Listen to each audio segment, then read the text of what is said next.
falling down and just start punching people in the head in the street. Yep, that's what I think. I've seen it happen before, and I will see it happen again. Who have you really? You saw it happen? On YouTube and stuff, but I've seen meltdowns. I saw a guy once when I was like 20 years old. I'm like, ooh, radio, this is fun. He picked up his chair that he was sitting on and bashed it into the console and walked out. Oh. And he was back again the next morning. Really? They didn't fire him? Nope. Can't fire the boss. Oh, wow. So yeah, I've seen my share of freakouts and stuff. And, I don't want to be one of them, even though I could easily be one of them. They had me work on Christmas Eve here. Yeah. You know where I do most of my venting, actually? Behind the wheel of my car. Like, because, there's plenty of people to take out your rage on, and they can't hear you, but you can scream at them at the top of your lungs, and it makes you a little bit more well-adjusted when you get into the office and have to deal with other people. If you kind of like let things go a little bit, if you let fly behind the wheel of your car, there's a very, very important line that you can't cross, though, in my mind. And that is where things get unacceptable or abusive or physical. Like what you just described, like I'm angry. My personal narrative is angry 9 hours out of 10. But I've never once acted inappropriately in the office. I've never once let my anger become a physical thing. Like what your boss did by picking up a chair and throwing it into the console, I've never once let that ever happen. That's time to put your analyst on danger money. Yeah, in the end, everybody handles it their own way, and you know that guy's a former broadcaster, so there you go. Yeah. I just have to internalize it. I have to scream and yell to myself so I can be sweetness and freaking light to the people that come into my office. And everyone's like, oh, he's the coolest, most easygoing guy. No, really not. Not even a little bit. Not even close. Anyways, let's get into the news, shall we? And then we'll get into our exclusive interview with Bill Cosby. Yeah. Oh, and we're also going to try and talk about how Brian Williams' daughter does butt stuff on camera. Did you see that episode? Yeah, it's good. Anyways, go on. What's going on in the world, Funkhauser? Dave Grohl charged $50 admission to his birthday party. Yeah. Yep. The money will go to charity. The other dude from Nirvana. Chris Novoselic, he could use some help. He's the charity this time. What's he doing lately? Teaching bass somewhere? He had like 2 bands after Nirvana. Neither of them did anything. And then he decided he was going to get into politics. And he said he decided if he was going to have any success whatsoever with the rest of his life, he determined that it would be in politics, not music. So he has sort of like vague aspirations as a local politician in Washington. I think that's what he's doing. But yeah, Dave Grohl charged $50 admission to his birthday party. All the money's going to charity because that's how he growls. Go on. Zooey Deschanel is pregnant. Not by me. Oh. Yeah. Maybe by you. Is it? No. No? I think it happened when she adorably tripped and fell onto her husband's penis. Oops. Yeah, I'm sure it was a delightfully quirky impregnation. It's impossible to predict what the baby will be like, but if he's anything at all like his mom, he'll be completely unable to go more than 5 seconds without doing something delightfully quirky. What else? Any more celebrity baby news? Yeah, there's a new name for a baby. Blake Lively and Ryan Reynolds are rumored to have named their baby Wallpaper. Unsurprising, seeing as they were recently spotted buying a book entitled The Gwyneth Paltrow Guide to Naming Your Baby. Wallpaper is truly awful. Here, it sounds weird to hear the word wallpaper used to... I'll use it in a sentence to make it easier for you to understand. Oh, look, it's Blake Lively and Ryan Reynolds' kid, Wallpaper, getting their ass kicked on the playground again. Wallpaper, get your brother calculator and get over here. Go on. Bradley Cooper poses nude in this month's W magazine. Well, Happy New Year, housewives, and Anderson Cooper. Not that there's anything wrong with it. Go on. The Discovery Channel will no longer air documentaries on fake subjects. Right, which is why they pulled the plug on their upcoming special, The Female Orgasm. Yeah, see what I did there? It's not a myth. I heard that the G-spot doesn't exist. I think you heard wrong. Well, no, but like, I heard that the G-spot doesn't exist, and this is like new research. Like, back in the day, there was like, oh, is there such a thing as a G-spot? Is this really a thing? Blah, blah, blah, blah. Like, it was, and then it was widely accepted for years and years and years that, women have a G-spot. It exists, and if you can't find it, too bad for her and too bad for you. But I recently saw like some new literature that suggested, like everybody's believed that in the existence of the G-spot for the last 20 years. Apparently, it's not a thing. I don't know. I'm not a scientist. The women I've been with have never been satisfied. It's just an act of charity to be with me. And I set the sexual expectation bar low, and I find they're okay with that. Or as Jerry Seinfeld once said, there's two kinds of female orgasm, the real one and the fake one. And if you ask men, we're fine with it. Go on. Season 5 of Game of Thrones premieres April 12th. Can't wait that long for boobs and violence? Swing by my office. Let me ask you this. Have you learned tricks? You've worked with members of the adult entertainment industry for a really long time. Have you learned anything that you've been able to apply Define in tricks. the boudoir? Oh, I don't know. If I knew what the tricks were, I would be doing them, and I wouldn't be asking this question. It's the equivalent of going to the racetrack and watching the cars drive around, making you a better driver yourself. But I don't think it does make people better drivers to watch cars go around. Yes, it might be a placebo effect. Yeah. However, you learn certain maneuvers and stuff that you try on your off time. And, it's a hit and miss, probably 50-50. Really? There's some things here and there that, yeah. Would you say your repertoire and your ability have expanded since you started in this line of work?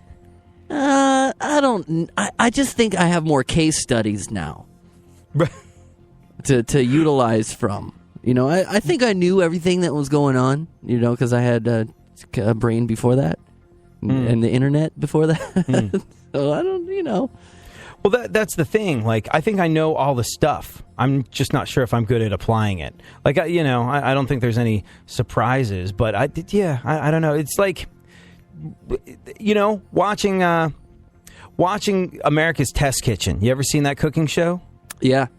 Yeah, they make everything look so unbelievably easy. It's like, oh, well, I can whip up some homemade pasta and grilled chicken and homemade pesto in no time flat. They did it in a half hour. I can too. No, you really can't. You might know how to do it in theory, but the execution is an entirely different thing. And that's kind of how I feel about, tricks in the boudoir. Like, I know them all in theory. Like, I got it. I've seen lots of people make it look easy, but in practice, not as much. And that's where I feel like the tricks come in. Like, oh, what you want to do is use a counterclockwise swirl or end it with a pinch, as they did in Seinfeld. It's like, oh, yeah, like when you're chopping vegetables, or like if you stick this knuckle out, you're never going to cut your finger off. There's got to be a sexual equivalent of it. Like, if you stick this knuckle out, she'll love you forever. Does that make sense? Yeah. Those are the tricks that I'm looking to learn.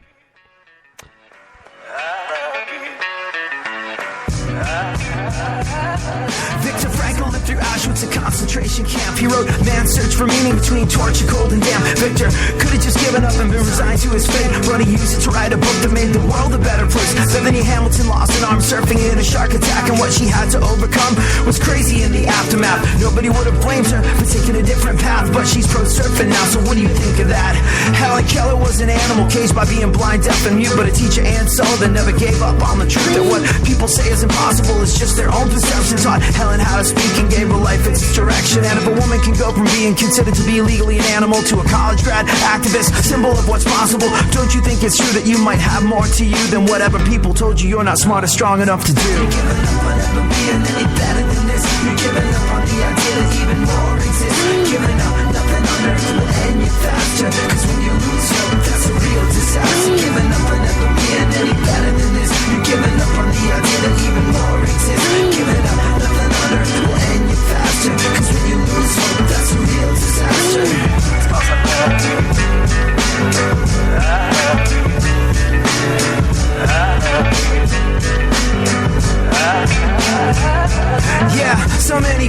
sassy. Giving up, cause it's easier to face. Giving up than not living up to all the things that you had said you wanted to be. When running away from challenge seems to be so much more easy. Cause man's search for meaning means disbelieving, means not perceiving you're less of being, and you got something to offer that no one can take away. It means not accepting what life hands you every single day. And every way you write a story that just belongs to you. So when asked to write your own story, what you gonna do?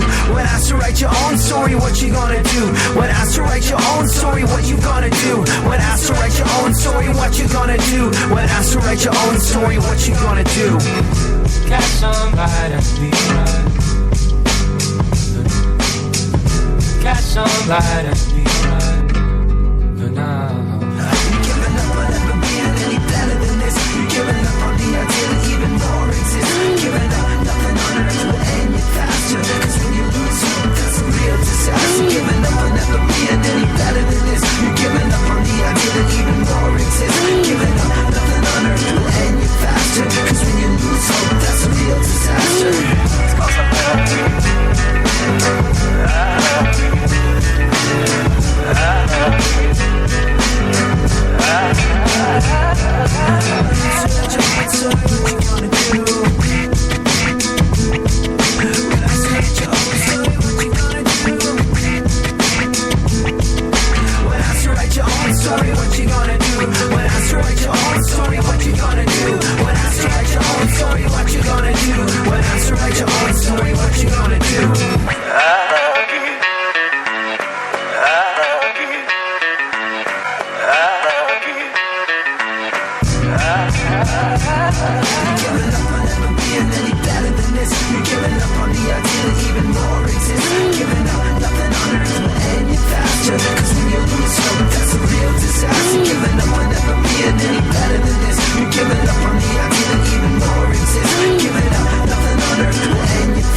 disaster.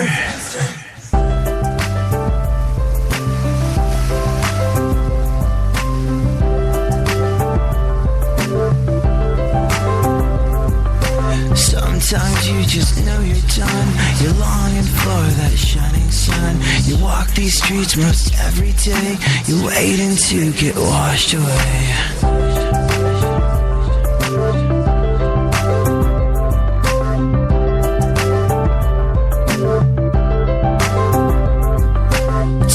Stop, but I'll stop time to run away and make you mine. I'll take you where you wanna be. I'll make you love me so you'll see.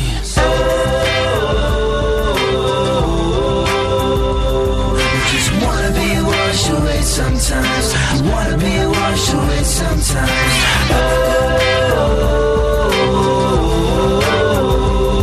You just wanna be washed away sometimes. Wanna be washed away sometimes.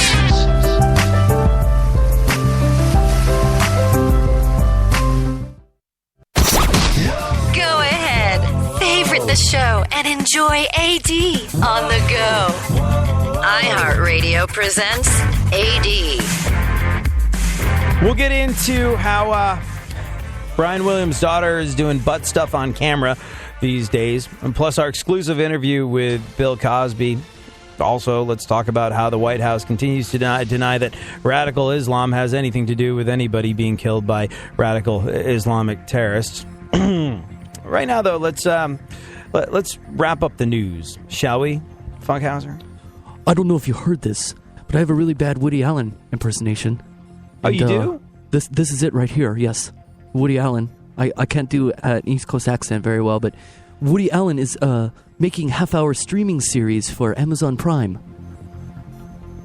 That's a really bad Woody Allen impersonation. Had you not said it was Woody Allen, I never would have put that together in my mind. I have Can to you do any other impersonation?